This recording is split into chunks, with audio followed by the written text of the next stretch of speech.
ഓർമ്മച്ചപ്പിൽ Vietnam എന്ന രാജ്യത്തിൻ്റെ രാഷ്ട്രപിതാവായ ഹോച്ചിമിൻ്റെ ഒരു ലഘു ജീവചരിത്രമാണ് അവതരിപ്പിക്കുന്നത്. ഹോച്ചിമിൻ 1890 മുതൽ 1969 വരെയാണ് ഇദ്ദേഹത്തിൻ്റെ കാലഘട്ടം. വിയറ്റ്നാം ആത്യന്തികമായിട്ട് ഒരു ഫ്രഞ്ച് കോളനിയായിരുന്നു. 1930കളിലാണ് സ്വാതന്ത്ര്യ പ്രസ്ഥാനം ആരംഭിക്കുന്നത്. അതിൻ്റെ നെടുനായകത്വം വഹിച്ചത് ഹോച്ചിമിനാണ്. എന്നാൽ ഫ്രഞ്ച് അമേരിക്കയുടെ സഹായത്തോടെ അവിടുത്തെ സ്വാതന്ത്ര്യ പ്രസ്ഥാനങ്ങളെ അടിച്ചമർത്തുന്ന ഒരു സ്ഥിതിവിശേഷം ഉണ്ടായി. ആ സമയത്ത് ഹോച്ചിമിൻ ചൈനയിലേക്ക് നാടുകടത്തപ്പെട്ടു. ചൈനയിൽ ചെന്നാണ് അദ്ദേഹം കമ്മ്യൂണിസത്തിൻ്റെ ആദ്യ പാഠങ്ങൾ പഠിക്കുന്നത്. അപ്പോൾ അവിടുത്തെ സഹാക്കൾ ഇദ്ദേഹത്തിന് കൂടുതൽ സഹായങ്ങൾ ചെയ്തു കൊടുത്തു. അങ്ങനെ ഇരിക്കെ സെങ് സ്യൂമിങ് എന്ന് പറയുന്ന ഒരു പെൺകുട്ടിയെ കണ്ടുമുട്ടുകയാണ്. ആ സെങ് സ്യൂമിങ്ങുമായിട്ട് ഹോച്ചിമിൻ പരിചയപ്പെട്ട് പ്രണയത്തിലാവുന്നു.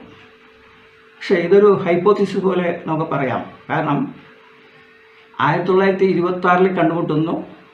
1927 ഹോച്ചിമിൻ അവിടെ നിന്ന് പോരുകയാണ്. ഏതാണ്ട് ഒരു വർഷക്കാലം മാത്രമേ ഇവരുടെ ദാമ്പത്യ ജീവിതം നിലനിന്നുള്ളൂ. മാത്രമല്ല ഇതിനിടയ്ക്ക്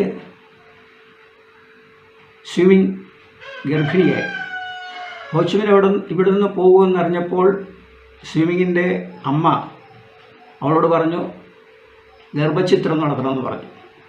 അങ്ങനെ ഗർഭഛിദ്രം നടത്തുകയാണ്. ഹോച്ചിമിൻ അവിടെ നിന്ന് പോരുന്നു. തിരിച്ച് വിയറ്റ്നാമിലേക്ക് എത്തുകയാണ്. ഒരു വളരെ രസകരമായിട്ടുള്ള ഒരു ദാമ്പത്യമാണ് ഇദ്ദേഹത്തിനുണ്ടായിരുന്നുള്ളത്, ദാമ്പത്യ ജീവിതം. എന്നാൽ ഹോച്ചിമിൻ വിയറ്റ്നാമിൽ തിരിച്ചെത്തിയതിനു ശേഷമാണ് ഈ സ്വാതന്ത്ര്യ പ്രസ്ഥാനത്തിൻ്റെ ശക്തി പ്രാപിച്ചത്. അമേരിക്കയുടെ 4 പ്രസിഡന്റുമാരെ അദ്ദേഹം വരച്ച വരയിൽ നിർത്തുകയുണ്ടായി. കെന്നഡി, നിക്സൺ, അങ്ങനെ 4 പ്രസിഡന്റ് ഉൾപ്പെടെയുള്ള ലിൻഡൻ ജോൺസൺ,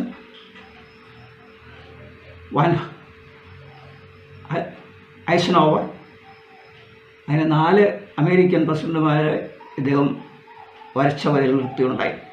കാരണം കമ്മ്യൂണിസ്റ്റ് ഒരു ഗറില്ല യുദ്ധമാണ് ഹോച്ചിമിൻ അവിടെ നടത്തിയത്. ഇതിനിടയ്ക്ക് അമേരിക്ക നേരിട്ട് ഇറങ്ങിയാണ്. എന്നാലും ഇവർക്ക് അമേരിക്കയ്ക്ക് വിയറ്റ്നാമിനെ തകർക്കാൻ കഴിഞ്ഞില്ല. ഗത്യന്തരമില്ലാതെ അമേരിക്ക അവിടെ നിന്ന് വിടവാങ്ങുകയാണ്. അങ്ങനെ 1975 വിയറ്റ്നാം യുദ്ധം അവസാനിക്കുകയാണ്. അതിനുമുമ്പ് തന്നെ ഹൃദയാഘാതം മൂലം ഹോച്ചിമിൻ മരിക്കുന്നുണ്ട്. എന്നാലും പ്രസ്ഥാനത്തിന് വിയറ്റ്നാമിന് സ്വാതന്ത്ര്യം നേടിക്കൊടുക്കാൻ വേണ്ടി ഇദ്ദേഹം വളരെ ത്യാഗം സഹിക്കുകയുണ്ടായി. ഇതാണ് ഹോച്ചിമിനുമായി ബന്ധപ്പെട്ട